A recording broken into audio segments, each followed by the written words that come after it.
The 5% number, setting a 5% conversion target. How might that work? Dave Jensen and Chris Braga are our guests. It's The Pastor's Heart and Dominic Steele. The Gospel Coalition Australia, a few weeks ago, pulled together a mini-summit of evangelical movement leaders from across Australia. That gathering set an aspirational goal of doubling the number of evangelicals in Australia over 20 years. But key was that they said a way to do it was by pursuing a 5% annual conversion growth target. And here's how Rory Shiner and Andrew Hurd explained this on The Pastor's Heart. Doubling is simultaneously imaginable. Like I think anyone could look at the ministry they're currently involved in and think, what would this look like if there was twice as many people involved? And you can imagine that. But then I think the thing that got me and maybe got a number of us is I thought that's enough of a change that I would need to change and we would need to change. Mm-hmm. So close enough to be encouraging, and if someone says, "Oh, wouldn't it be great if this was 10x or whatever?" I think that would be great, and it's almost unimaginable. But twice as to see things double, grow twice as much is simultaneously imaginable. One would think achievable, but not achievable by a situation normal, steady as she goes. I think there's a thing there that puts the right amount of fire to your feet to think, okay, I would need to think differently about some of what we're currently doing. And we're talking 5% conversion growth a year, really, to get there. Yes, that's right. So probably a bit less, actually, but yeah. That's Rory Shiner and Andrew Hurd. Now, today on The Pastor's Heart, we're asking what would each congregation need to do for a denomination, for a movement to grow by 5% annual conversion rate. Dave Jensen is our guest. He leads the Evangelism part of the Department of Evangelism and New Churches in the Sydney Anglican Church. And Chris Braga is with us from Grace West Church at Glenmore Park, just near Penrith in Western Sydney. Dave, let's go first to your pastor's heart and seeing the lost saved. And as you listen to Rory Shiner and Andrew Hurd, it is exciting to hear, but also daunting. I think it's a wonderful opportunity for us to, before we do anything else, realise that at the very heart of what we're talking about is eternal life. It is something of such weight and measure that the very prospect of our being involved in God's plan for humanity in this way should always strike us. But I also want to say the reason I love this conversation is that any opportunity we have to consider the gravity of what we're discussing here, that people are facing an eternity, a crisis eternity, and that under God and through his sovereign power, we may be involved in seeing people rescued.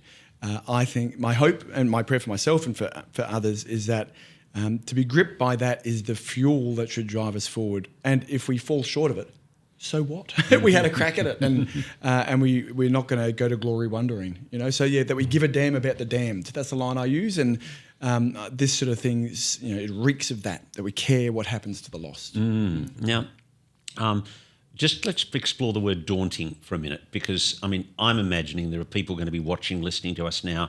When we say 5% conversion growth target based on attendance at our church, they're just going to be going, we haven't seen anyone converted for 5 years. Yeah.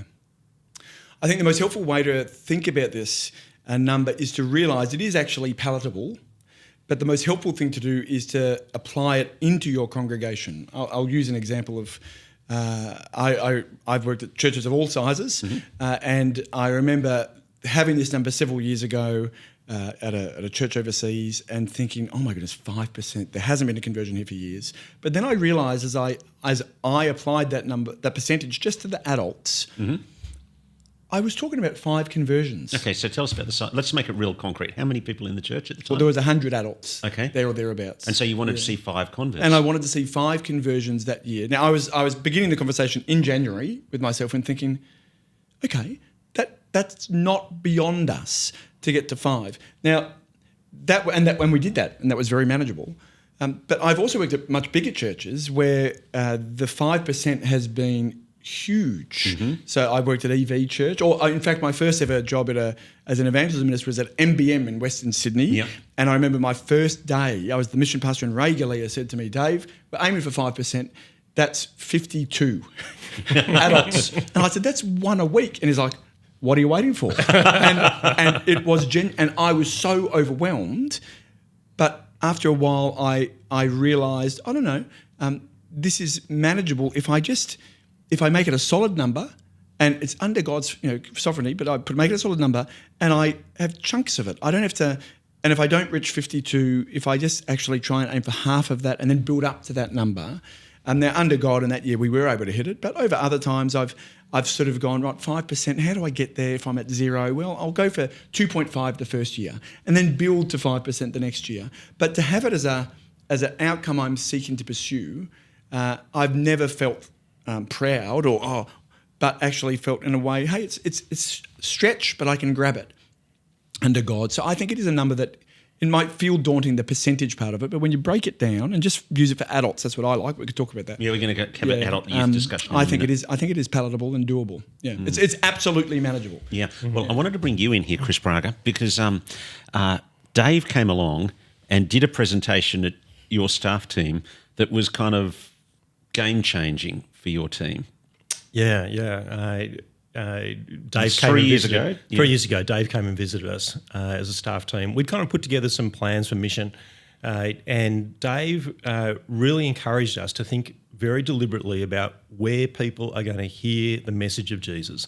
What's the environment where they're going to meet other people, meet other Christians, open the Bible, be able to answer their questions, and have that time in the Word. And really, so the evangelistic course, the time in the Word, time in the Word. Thinking about it, we called it at the time the TEC, the Trusted Evangelistic Course. So and we're our whole we're an diary. acronym-free program. We changed it after that. Yeah, but anyway, so we didn't have a name for it, but we wanted. But we called it that because we weren't primarily. This is Dave's advice was we're not trying to persuade non-Christians and invite them to this course. Oh, so trusted is your big word. Trusted, that is, it's trusted within our congregation as the place where you can bring someone along and have them hear about Jesus.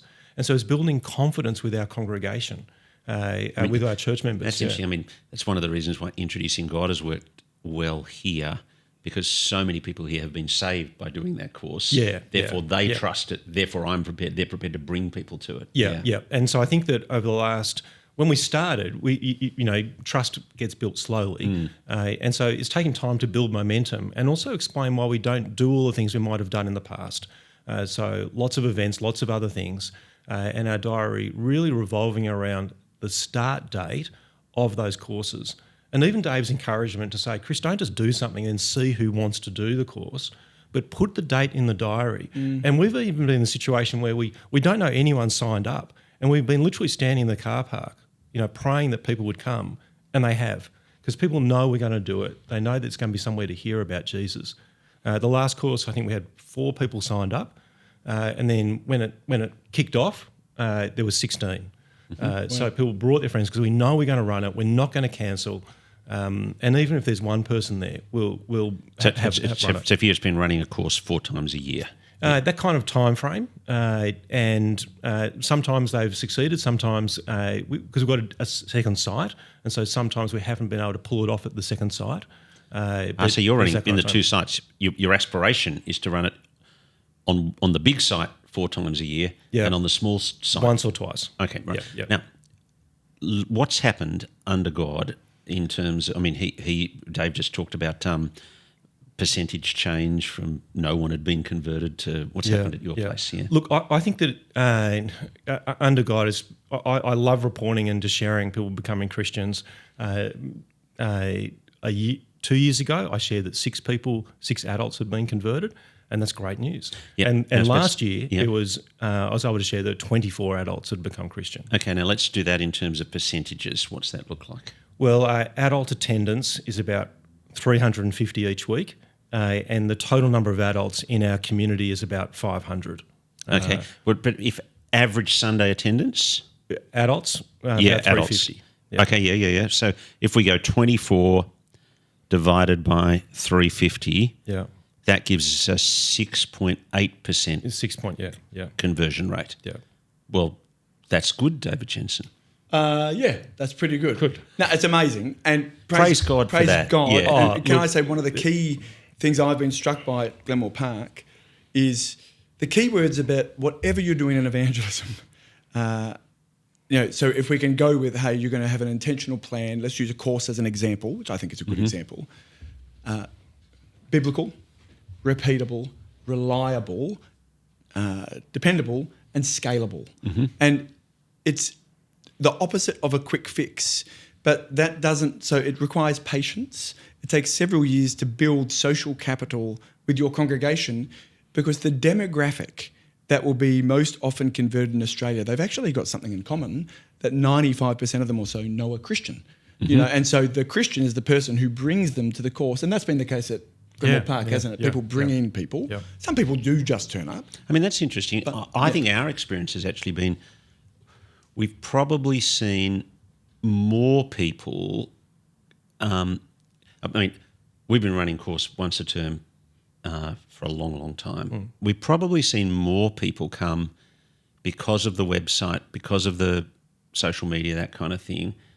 I kind of call it corporate village, rather than the individual attention. And that really worried me, because I thought, it looks like evangelism's going well here, but actually, are our people hungry enough? And so we then changed it we said, look, we want to have a goal of bringing 100 to a gospel moment this year, so that we set the goal of our members bringing 100. Nothing wrong with doing both, Dominic. Because we were unhappy with what was going on in our... Yeah, do both. Is that a new phenomenon, though, the people coming in unbrought and uninvited? Has that been a new... I actually think, I'd probably say it was more 5 years ago than now. I think we're getting better. With that change, that bringing 100 was a 5 year ago kind of initiative. Yes. And so now our members have got higher ownership. Yes. And so I think it's actually switched back. Because there is undoubtedly, we hope, I shouldn't say undoubtedly. But then we're in a pretty transient part of the city. You are in a very transient part of Sydney. Yeah. But also, it looks as if there may be, under God, a cultural moment taking place where people are...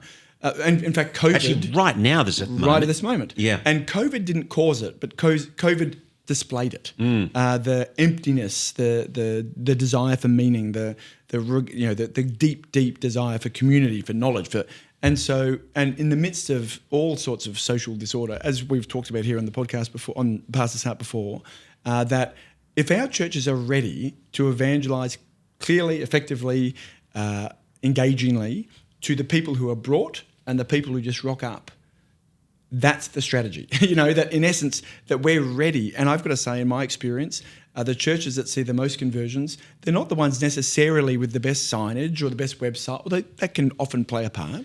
They're the ones who've got the clearest, most simple plan of what to do to non-Christians, with non-Christians, when they arrive.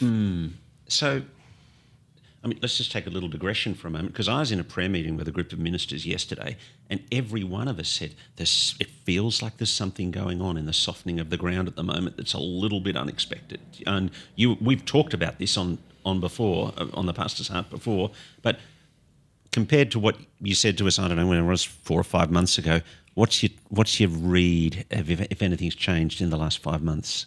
I think we are... it's a funny one, because I think we may be. I've the great privilege of preaching around the place a lot, and I've seen a lot of people converted, young adult men in particular, in the last couple of years at these sort of guest events, preaching evangelistic rally type events than I ever have before.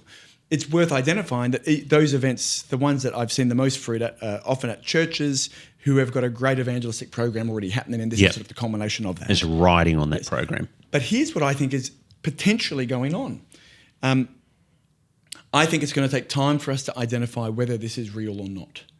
But the perception that it is real is giving us gospel optimism, which we should always have. I'm watching a tone change amongst my peers. And the tone change has meant that we no longer are going, everybody hates us, so we're not going to go out. It is like, well, everybody hates us, but hey, maybe everybody kind of likes us as well. And there's a moment, and I'll use a small illustration if I may.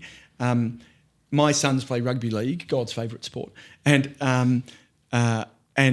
their favourite players all pray after a game because they're Pacifica, they're Tongan and Samoan, and you live in Penrith, Yes, I do. And so when I was growing up, the Christians were Jason Stevens, Brad Thorne, a couple of and Dave Simmons, great guys. But now there's a Christian subculture so that my children, when they play, they draw a cross on their wristband and they write Jesus. There's zero embarrassment. And that's a little confidence piece because they've seen other people do it. Now, that's not to say that's conversion, that's revival, but here's what it is. It's different to what it was 10 years ago or 20 years ago. I would have been embarrassed to do that as a kid. And I think there has been a change in that. And I think there's an emboldening that the optimism causes Christians to feel like, I can do this. And you know what? Even if there wasn't a moment, we should always feel that way. Yeah. So let's make hay while the sun shines. Dave, we work very hard on building that kind of confidence in the gospel and helping people recognise that there might be fears, but actually take that step anyway. Like, we know the gospel is the power of God for the salvation of the people you bring you to. So have that confidence in Jesus to be able to have those conversations and bring people along. Chris, what impact did it have on you, that discussion about setting a target at Glenmore Park? I think that on your team, look, it's the big thing for us was actually to shift to having a priority of growth, to be very deliberate about growth, and to invest into mission, and the numbers are just kind of falling out for us in one sense, in that sense. I know some people are really big on numbers, but I'm always want the action and not necessarily a commitment to a number. So, if there's conversations about numbers, I love that. I always think, what it'll look like for our church to be 10 times the size, double the size, or, for lots more people to become Christians, a lot more churches. So 5% is kind of like, if that captures people's imagination and enables them to think differently about their ministry and think about the outsider more, because often we're thinking about the insider, then that's great. That's a really a motivating piece. In our church, we use the vocabulary of more and more people transformed by grace. So we're just thinking about more people all the time. Now, David, let's talk 20 years ago. Your dad, when he was Archbishop, they set a target goal of 10% of Sydney, and in this discussion, talking 5% of average adult attendance. People are going to be talking, 5 is half of 10 and that kind of thing. How do you respond to those kind of comments? Yeah, well, on one level, it's worth identifying that they're completely different targets. So the 10% target, which I think was terrific, to have any number that drives our eyes out to the fields outside of the barns. I think it's a wonderful thing to do. But that was a target for 10% of the city of Sydney. Which just felt overwhelming. Which I'm sure... But was only ever a stepping stone to reaching the rest. So, it was big. And so 10% of the city, now that's a particular number. Now, that is not what this is. This is 5%. Now, where's the 5% measured against? And this is an important thing to articulate. You've hit on it already. This is your weekly average attendance across a year. What is 5% of that number? Yeah. And that's the target. Now, that's not 5% of the city. That's not 5% of your suburb. That's 5% of the current church attendance. So if your church is 40, that's 2 people a year, you know. And so I want to say there's pros and cons to all this type of thing. Our sinful hearts can take us any number of places when we're thinking of targets and whatnot, but I enjoy both of them, but they're very different things. I think the 10% target was for a diocese and a movement of evangelicals in Sydney and beyond to go, right, let's really aim high. This is also aiming high, but it's actually almost a subset of the big one to go, hey, let's break that down. What does that look like? It feels more like that, a SMART goal, specific, measurable, achievable, realistic, time-based, all those kind of things. Yes. And it's also very helpful because it's measured against your congregation. It's tangible, so you're able to go, okay, well, that's where we are. When I worked at MBM with Ray Galea, Ray would always say, numbers are people. Numbers are names. They have names, and people matter to God. And one of those helpful things we did at MBM was we had a spreadsheet of people who'd become or who'd professed faith. And we didn't publish that anywhere. That wasn't for us to wave and look at us. In fact, at the time, I remember visitors to our city would often say, "Oh, the era of evangelism has gone," and I'd go, "Well, MBM had 70 adult conversions last year. I've got their names." But the reason we had their names was so that we could track them and make sure that they were still in a Bible study and follow them up. And so numbers are one thing, but then names they're is people. the key thing. And numbers have names. They're people. And it's not as if I can just, I can't think of one church I've had anything to do with who is so pragmatically driven that it's just like, oh, someone put a hand up. They're actually stretching, but they put the hand up. Christian. That's not how it works here. So, what about as you've gone, because you've been doing lots of consulting with ministers, and Yes. how we've just heard the Glenmore Park story, but what are some of the other stories of churches across the places you've consulted, and they've thought, because we'll put a spreadsheet, we'll put a graph up from the Reach Australia where they've done a consultation, and their consultation got a number of, prior to the consultation, maybe 1.54% conversion rate, something like that, and then a massive change when they've started to implement that kind of intentional strategy that you've talked about with the trusted evangelistic course and that kind of thing. Yeah, I would just offer that, generally speaking, a consult, either with myself or with Reach or anything like this, is not a silver bullet to fixing things. It requires a clear-eyed leader who's willing to make changes and to listen to, but more than anything, to understand reality and to go, hey, what's the lay of the land at the moment, and where do we want to get to, and how are we going to get there? And it's been a great privilege. One of the things that I get to see is a lot of churches in different contexts across Sydney, but not just Sydney, by the way. I coach guys around the world and in Australia. And so a really exciting story is a local inner city, close to the city church here in Sydney, who have had a fine gospel pulpit ministry for many, many years, but never a real pathway for non-Christians who get converted to enter into church easily. So they often lose people, and have an identical story to Chris. And one of the key things was that it was the rector, the senior pastor, who was speaking at the course in this case, and just was able to really pour his confidence into it, which was infectious around the place. And another one is in the western suburbs. They're in a very lower socioeconomic area. Now, traditionally speaking, those are actually very easy places to run courses and get people to come to things. But they've had a very, very long-term approach of going, right, we want to not just get people to 5 weeks.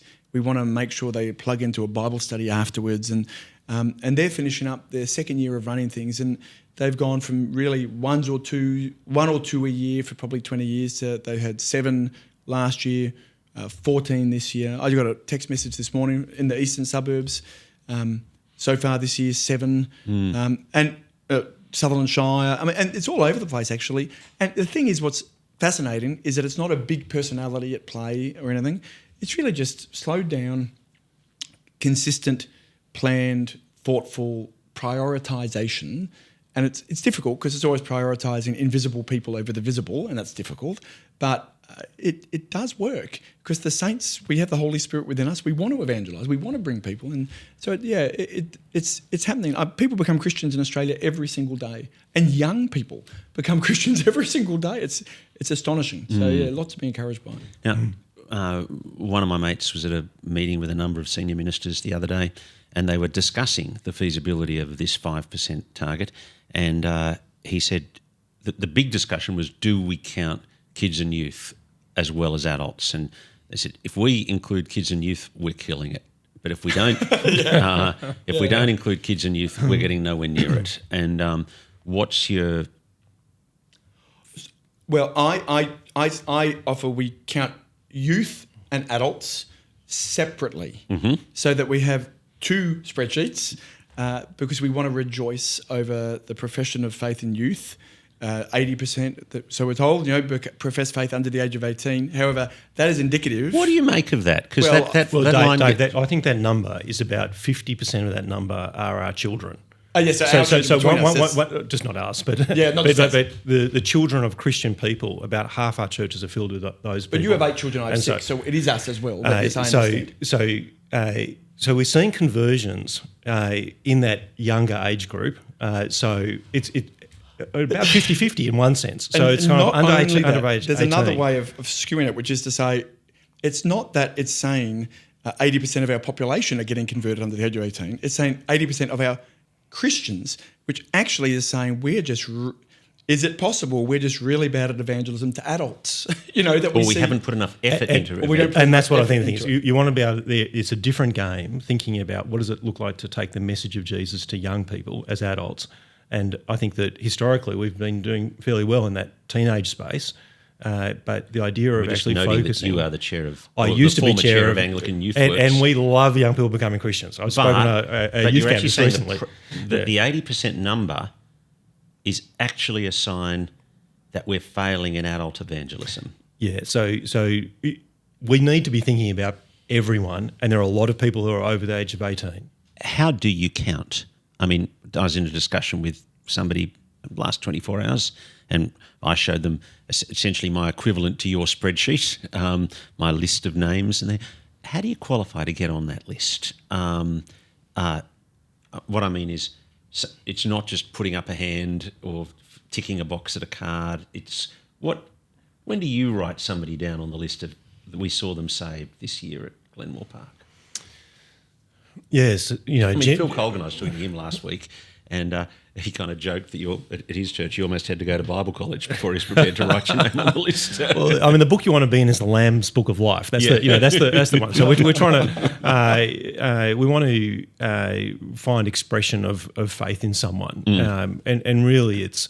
We're thinking about someone that we now know trusts Jesus, their life is turned around, repentance and faith. They're embedded into the life of the church. So it's not someone who came along to something and is left again, but really someone who's grounded in the faith. And you're actually seeing the fruit of the gospel in their life.